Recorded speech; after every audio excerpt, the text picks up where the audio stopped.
Hello, friends, and welcome back to Ghouls Night In, the spooky chat show with your best ghoul friends. I'm Penny Snark. And I'm Midge Munster.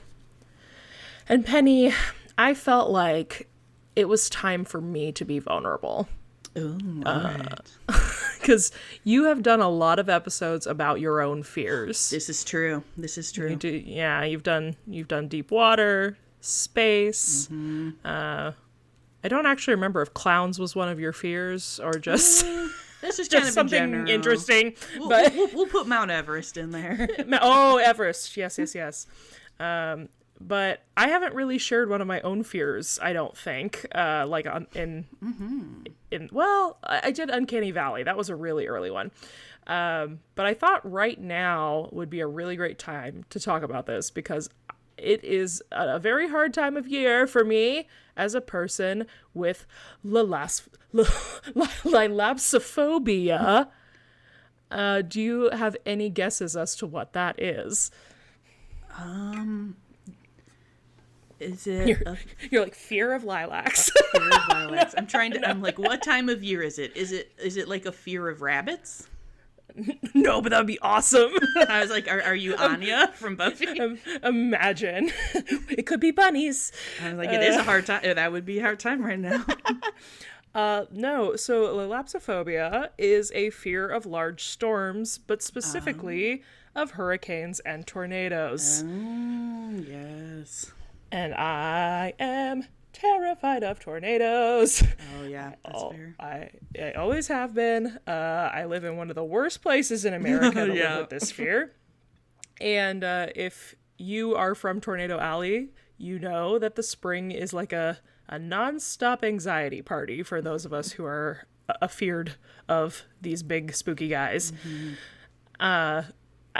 This is a stupid question probably, but do you guys get many tornadoes in Wisconsin? Yeah, we do.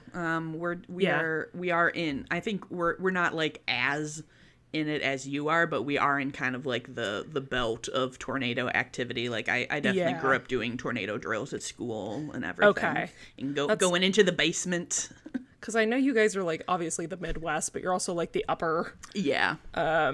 Because I also found an interesting map of like old Tornado Alley versus new Tornado Alley. It's like shifted east a bit from where it started back in like the 50s when they started documenting tornadoes.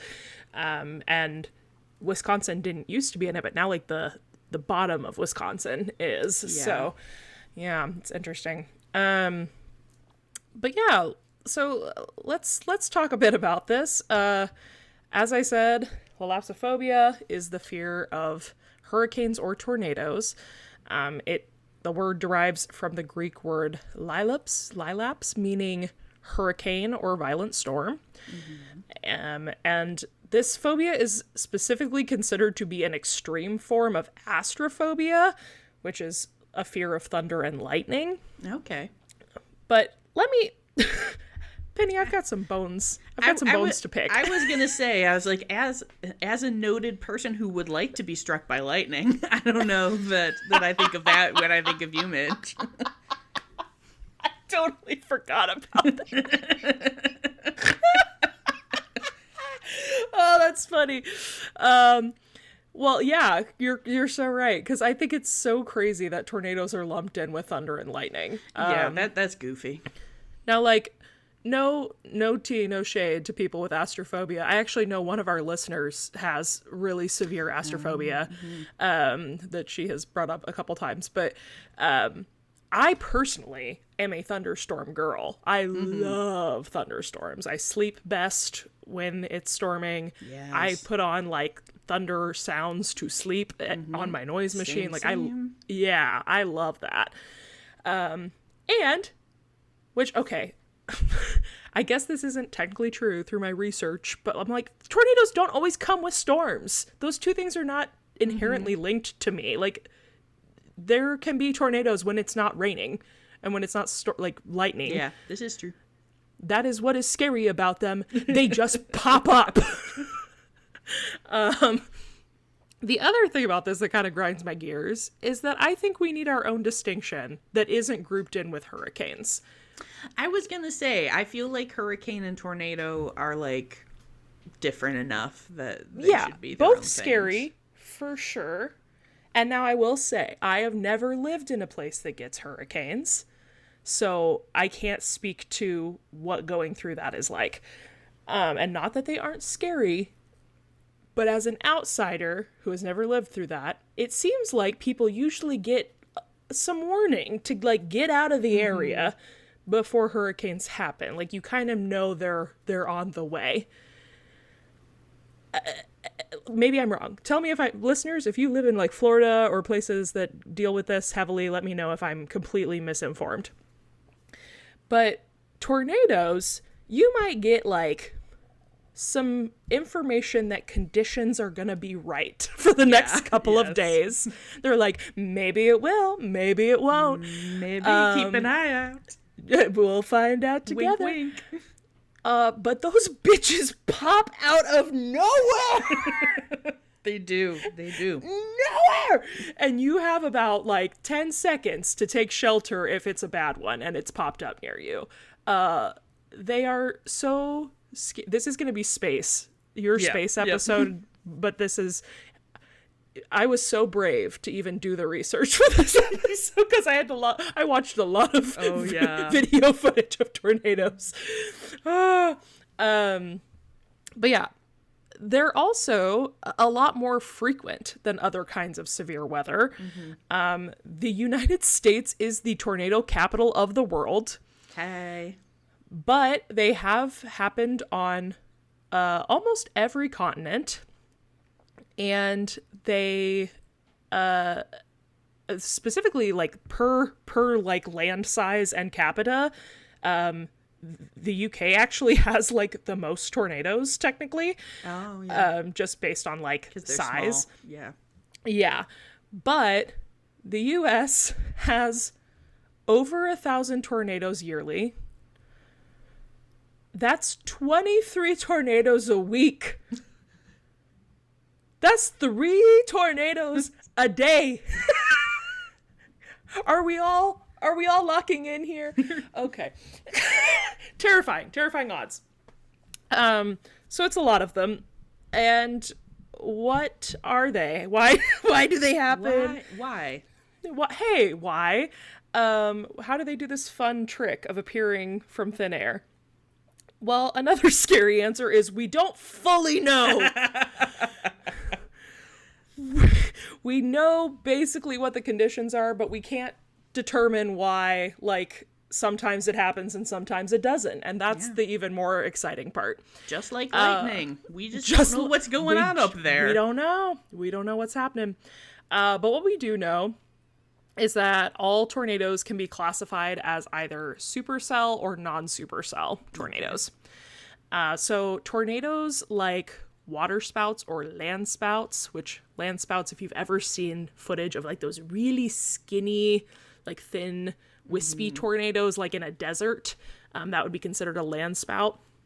And so those are like smaller, weaker tornadoes that don't usually cause damage.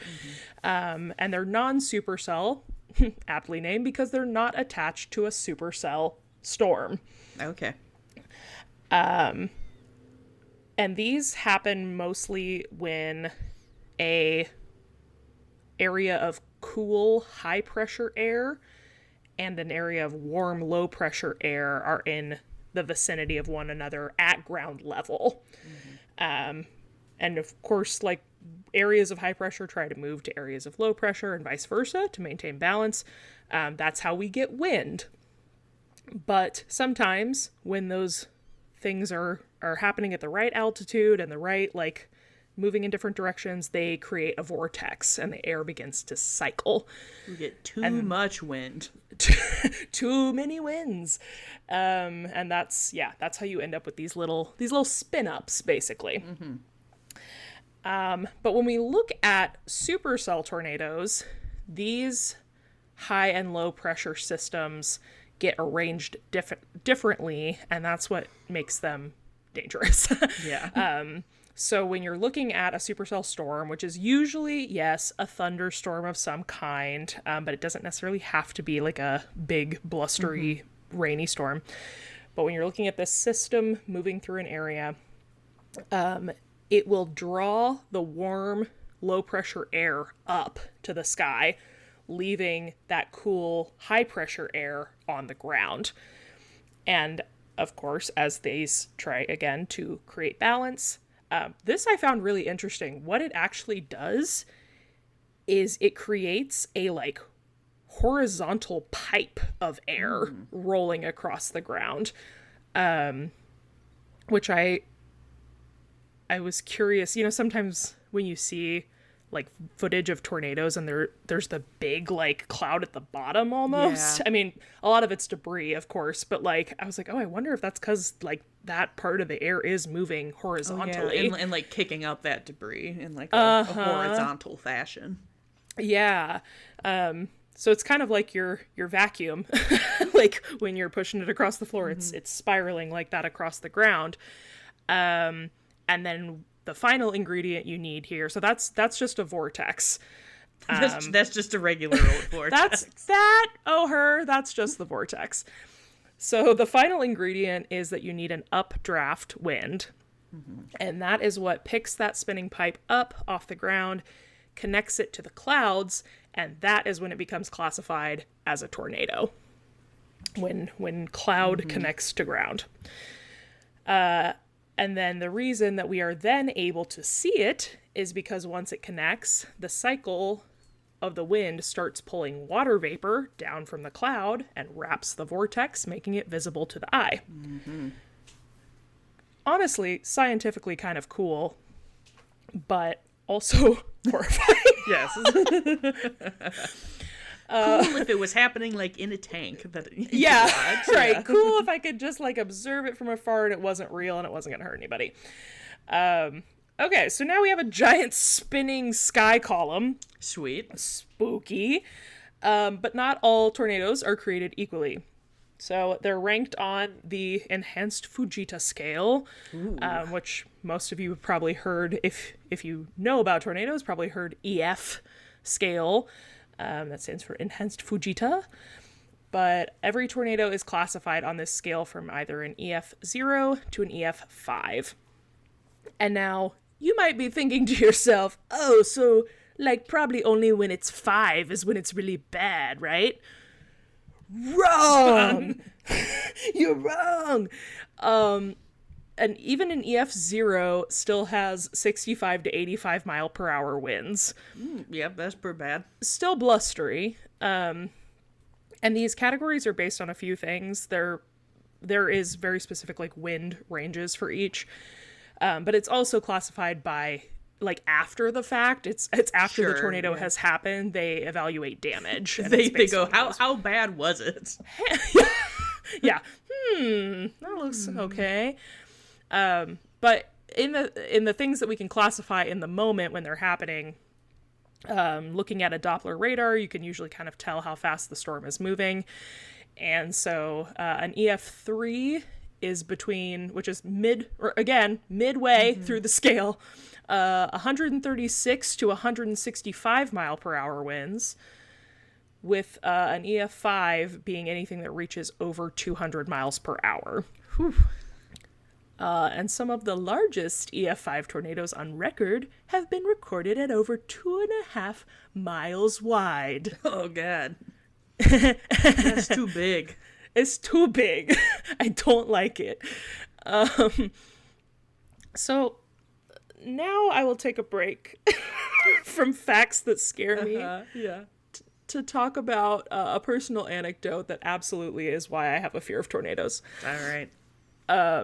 So I lived through an EF4 back in 2004 when I was in 4th grade. My neighborhood experienced an EF4 tornado, which again is, not the worst, but is not good. And I cannot express to those of you who have never been through this what it sounds like. First of all, what y'all know about tornado sirens? Oh, yeah. I recently... I say those I do know about. Oh, I know you do, yeah. But I have recently talked to a few people who have moved here, who have never lived in a place where that happens. Yeah. And they're like, what the hell is that? So I'm sure other regions have their own versions of this, maybe, but if you are not from an area that does this, in the Midwest, once a month, for Kansas City, it's first Wednesday of the month at 11 a.m., we test the tornado sirens. Yep. And they sound like the purge is happening. They do. It is some Silent Hill level bullshit. And if the situation wasn't terrifying enough, they're like, let's add horrible wailing to the skies. Surely there is some kind of sound that could alert people that's less upsetting, right? It is. It's very dramatic. Oh, it's awful. And I mean, I get it. I get we have to have safety, Yes. but oh my God. I did see a video recently online of this, like, park. I don't know if you've seen this, but their tornado sirens talk. They're like, there is a tornado in the area. It is time to take shelter. Oh, I have seen that, yeah. I was like, I actually maybe hate that more. Right. Like, I don't know. It's all equally bad. But then, yeah, a tornado itself, people often say, like, it sounds like a freight train. It does. It sounds like a train. It is a low, like, terrible rumble, but also a shrieking that kind of sounds like the sky is screaming. And, of course, if it's a bad one, you're also hearing, like, trees pop and debris flying and hitting things. Is one of the scariest experiences I can imagine. And hopefully, like Penny said, you're in a basement, so you also can't see anything and you don't know what's happening. It's just terribly frightening. So my, like, kind of funny tee-hee memory, and Mom, if you're listening, I'm sorry for outing you. But when this really bad tornado happened in 2004, my mom and I were home alone. My dad was at work.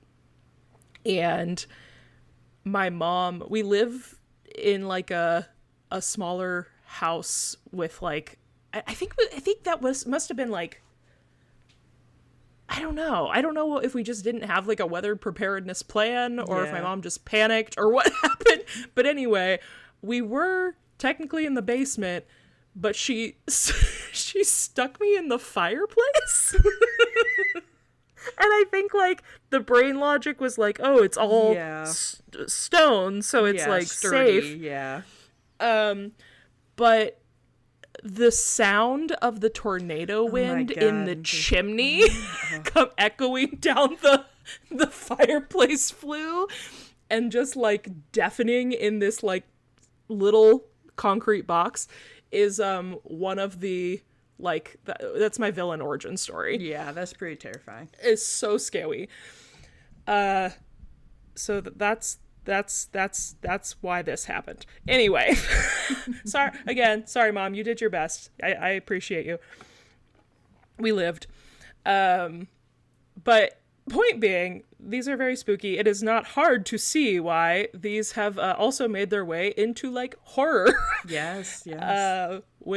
With massive blockbusters like Twister and the recent reboot Twisters, as well as, like, cult films. I don't know if any of y'all have seen the Sharknado franchise. But I think, you know, this is one of those really interesting things for me where, like, what am I trying to say? Where horror is real. Horror is real, yeah. But, you know, it's like I'm also afraid of plenty of, like, irrational things. But this is such a very scary, very real thing that happens over 1,000 times a year. I know. Yeah. I totally get what you mean, because it is, like, there's a whole different kind of horror of being, like, usually you can be like, well, that's scary, but, like, that's not gonna happen. That probably won't happen. Like, that probably either it's like you know, like, I don't know. I'm like, I'm not afraid of demons because I don't think they're real. But a tornado not only is real, it can happen at any time, and it is just as bad as you are afraid it is. They're always watching. They're lurking. Always watching. Something I wanted to. This is just. Let's end on a more positive note and talk about some of the fun things that can happen, interesting things that can happen with tornadoes. Like I mentioned, you can get a water spout, which is where the tornado happens above water and then sprays it out of the top. It's kind of a fun, pretty silly cool little thing.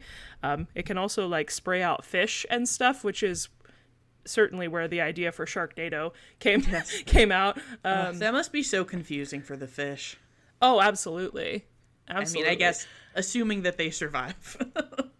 Well, there's a lot of like weird stories of, I mean, even like farm animals and things just being getting picked up and moved. Dropped. Yeah, crazy. You could also get a snownado, where a winter tornado happens and picks up snow and blows it all around. That's very, I mean, I don't know if it's fun, but it is fascinating. But something I very specifically wanted to bring up that I found while researching Penny is something fun for you in a way. So almost all tornadoes move in a counterclockwise fashion, spin in that way. And that has to do with, like, the tornado itself is too small to be affected by the Earth's rotation, but the systems at work that cause it are not. Sure. And so the vortices are almost always spinning up counterclockwise, and therefore the tornadoes are doing that. But there is a very rare thing that happens where you get something called an anticyclonic tornado that spins clockwise. And the largest, like, but usually when they happen, they're pretty weak because they don't like connect to the ground, because it's not like it just isn't the way that they typically form. Yeah. So usually they'll be like maybe an F2 at most. But the strongest one ever on record was a like freak tornado that happened in April of 1981 in Wisconsin. Hey! Specifically in West Bend, Wisconsin. Oh, yeah. I know that. Yeah. But it like came up out of nowhere at midnight, and it like was on the tail end of a storm that was dying down, and it spun up at an F4 and just decimated an area. Yeah. Did $25 million of damage in like a very short span of time. But yeah, it is the strongest anticyclonic tornado ever on record. Wow. I just thought that was weirdly, I mean, obviously it's horrible. Yes, yeah. There unfortunately were 3 fatalities and several 50 some injuries, so it was a pretty gnarly storm. But yeah, it's just a weird little thing, and I was like, of course it happened in Wisconsin. Of course, we're always getting crazy up here, Midge. I know. When I was like reading about it, I was like, wow, weird. I wonder where did this happen? It's like, it was West Bend. I was like, oh, okay, it was West Bend. Yeah. Sure. I have not been through an actual tornado like you have, Midge, but I have sheltered in my basement many times, and also, fun fact, when I was in middle school, our tornado drill location was the boys' bathroom, and I remember being like, oh my god, going in the boys' bathroom. It's gonna be crazy in here. And then I was like, this is lame. This sucks. My morbid little child brain would have been like, I'm gonna die in a boys' bathroom. No. That being said, if for some reason you're traveling to a place where we have tornadoes and you've not been a part of one, yes, the safest thing to do is get to the lowest level that you can get of the building, underground preferably, and get into a place with no windows, no like exposure to the outside, and cover your head. Yes, yeah, we had to crouch down on the floor with your hands over your head. Yes. We would like line the hallways and like have our heads against the wall and cover the back of your neck. I forgot about that. Yep. Yeah. And I remember being taught in driver's ed that if there was a tornado while you were on the road, you're supposed to pull over and like lay down in the ditch. In a ditch. As low, as low as you can get. And don't park under an overpass. This is my pet peeve. You're not supposed to park under an overpass, like if you're on the highway and a tornado's happening, and people do it all the time, and it's like very unsafe. Don't do that. Don't do it. But yeah, there was something else I was gonna say. My brain just went away. Sorry, I interrupted you with my exciting boys' bathroom story. No. It was because of that. It was like I don't know. Doesn't matter. Point being, they're scary. If you live in Tornado Alley, commiserate with me. Shout out. It's such a spooky thing, and I'm again. I was like, I'm going to be vulnerable today because this is something that I'm actually very, very terrified of. I know what I was going to say. Two things. One, why are we still building houses, apartment complexes, what have you, in these places that don't have basements? Yeah, you gotta do it. What's happening? Why do my best friend doesn't have a basement in Missouri. What? Hello? So this is my soapbox, and for all 1,000 people listening to this episode, let's get on putting basements in all houses and apartment complexes for safety. My other just little tee-hee thing is that I ended up married to a person who wanted to be a storm chaser. And so now my cross to bear is that Taylor is fascinated by tornadoes. He loves them. Yeah. And so whenever it's this time of year and there's a lot of opportunity for these storms to arise, I get hourly weather reports, which in some ways is nice because I feel informed, but in other ways is microdosing anxiety for 2 months at a time. And I would say if you're a weather averse girly, do not find yourself a weather autistic and marry them. PSA for the room. It's true. You gotta make sure your special interests and aversions line up, okay? Yeah, exactly. Thank you for being brave for us, Midge, and telling us about something scary today. Happy spring, everyone. Stay safe out there. And if you would like to talk to us about your own fears, maybe we'll address them here on the podcast, and you too can have this cathartic experience. You can stay in touch with us by joining us over on Discord. We have a server that is linked in our Instagram bio as well as in the show notes, and you can join us over there and talk about your fears, talk about things you'd like to hear on the pod, talk about what you're working on, what you're reading. We love to just chat about anything you got going on. It's a lot of fun over there. And if you are enjoying our podcast and you would like to let us know, you can leave us a rating or a review, hopefully wherever you listen. But if you can't do that, you can always send us an Instagram direct message and we will share that here as well. I do think we are currently out of fresh, hot reviews. Tragically true. Womp womp. Not even a kind review to quell my fears. No. Poor Midge. No reviews to soothe her spirit. But yeah, please feel free to share those with us, and we will share them here. And if you'd like to keep up with us, you can see horrifying pictures of big columns of wind. You can follow us over on Instagram at Ghouls Night in Pod. And if you're looking for me, you can find me all over the web at Midge Munster. And you can find me at Penny Snark. And until next time, goodbye.